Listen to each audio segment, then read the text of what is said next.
is a Milwaukee-based comedian, a real funny guy who is thrilled to be here performing at Crucible for the second time.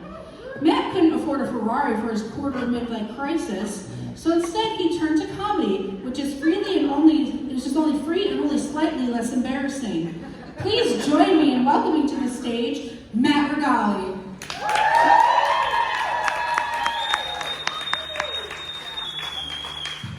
Hello, Crucible. Thank you. All right. Yeah, I could not afford a Ferrari. Instead, I have an e-bike and a helmet. Because my crisis is a safe one. Yeah. Protection is important. I'm a big fan of naps. Where are my nap people at? Huh? Yeah. Unfortunately for me, I don't get to nap as much as I used to. I work a business job, a 9 to 5. So if I'm going to take a nap, I got to do it on my lunch break. So I do. I'll go to the park and I'll go on a park bench or a picnic table, and I'll just lay down right there in my dress clothes and take a little 20, 20 snooze. And I've realized something, though, is that when I open my eyes, people give me weird looks. And that is because, to an outside observer, I am a leading indicator for an economic recession. I am a guy who has literally just lost everything. I don't even have homeless people things yet, no bags. I look like I just got fired from Twitter. Thanks, Elon. Yeah. Oh, man. No, I've worked a lot of different jobs. My first job out of college, I worked for Hertz Rental Car. And Hertz Rental Car, they do one thing very well. And that is ruining family vacations. Oh, yeah. On any given day, you could expect a family to walk in, and they're ready to go, right? They've got their t-shirts on, they say, Wilson Family Vacation, Disney 2022. Yeah. And they walk up to the counter, the dad comes up, cocky, credit card in hand, and you, that was me, get to tell him, unfortunately, sir, I'm very, very deeply sorry, but we do not have a car for you. Which just effectively ruined what was supposed to be the best week of their year, because they're not going to Disney World. No, they're not going fucking anywhere. Because, guys, at Hertz Rental Car, the reservations, they don't matter. They do not mean a single fucking thing. So if you would like to experience this too, I recommend you go ahead and take out your phones, and that's www.hertzrentalcar.com/careers. You can ruin family vacations too. You really can. Yeah! So much for Disney. Around this time of year, I find that rappers tend to be a little more prominent. Do we have any rappers in the house tonight? No? One? Yeah. I am not a rapper, which is shocking, I'm sure. But no, my wife, she's a rapper. She raps the Christmas presents and the birthday presents in our house. Yeah. And I don't get it. Guys, I do not understand it at all. But she likes it, she enjoys it. And she'll get interest in paper and ribbons and bows. And I've been giving this some thought, and our approach to gift wrapping is a lot like our approach to underwear. Because she loves Victoria's Secret. It is all about the presentation, and I love that she loves Victoria's Secret. But,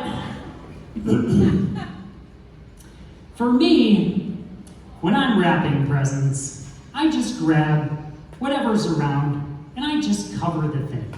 I just grab whatever happens to be nearby, I cover the thing, and I cover my penis, same deal, and I'm good, I can leave the house now. There we are. Yeah.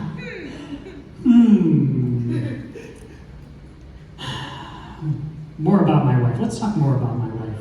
She is very cool, which is intimidating. Yeah, give it up for her! She's very cool. She's a tattoo artist. She is a burlesque performer. You guys are gonna see some burlesque tonight. Yeah, let's give it up for burlesque. Woo, woo, woo, woo. Yeah, burlesque. It's a great opportunity to watch somebody take their clothes off. It is a little, it's interesting because you can do the same thing as a stripper if you wanted to, or as an OnlyFans model.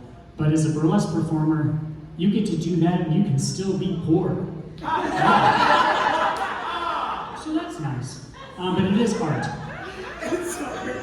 I am trying to be more cool. We're back to that.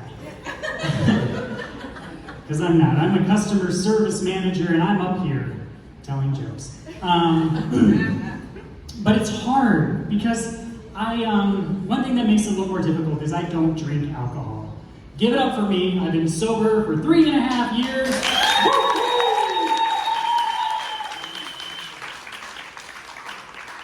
But I find myself at bars, and every once in a while, someone will offer me a drink.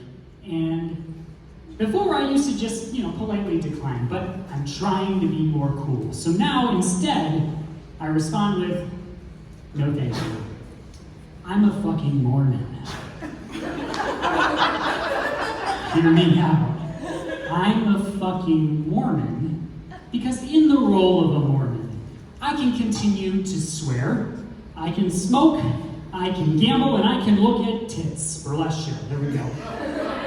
And in regular life, not cool. But as a Mormon, I'm not drinking, but I am a bad boy. Right? I am a bad boy Mormon. So, if you want to meet me at the bar after the show and buy me a Diet Coke, we can go out for a cigarette and you can make me feel better about myself. Yeah. I'm also trying to make more friends. I'm trying to make more adult male friends. Don't have too many of those. And my neighbor, he invited me over to his house the other night, but he worded it like, hey man, you want to come over to my man cave? And can we take a break here, guys? And can we just stop using the term man cave? It's a fucking basement. Let's call it for what it is. But I won't, because, like I said, friends. And I get down to the basement, and I'm instantly presented, and by that I mean this guy thrusts an AR-15 machine gun into my hands. Yeah, I'm not a gun guy. So I looked down, and I did not have an erection. No. Which was shocking, because I thought that is why people had those things. So I politely handed it back, I thanked him, and I made an excuse to get out of his cave. Not a gun cave guy. But later that night, I was thinking, and it's 2022 in America, and my fingerprints are all over the fucking place. So, for everybody here, I want you to get a good look at this face, right? This is an innocent man. I did not do it. I know it's cliche, but I did not do it. I'm innocent. Thank you very much. It was nice telling jokes to y'all. Have a good night.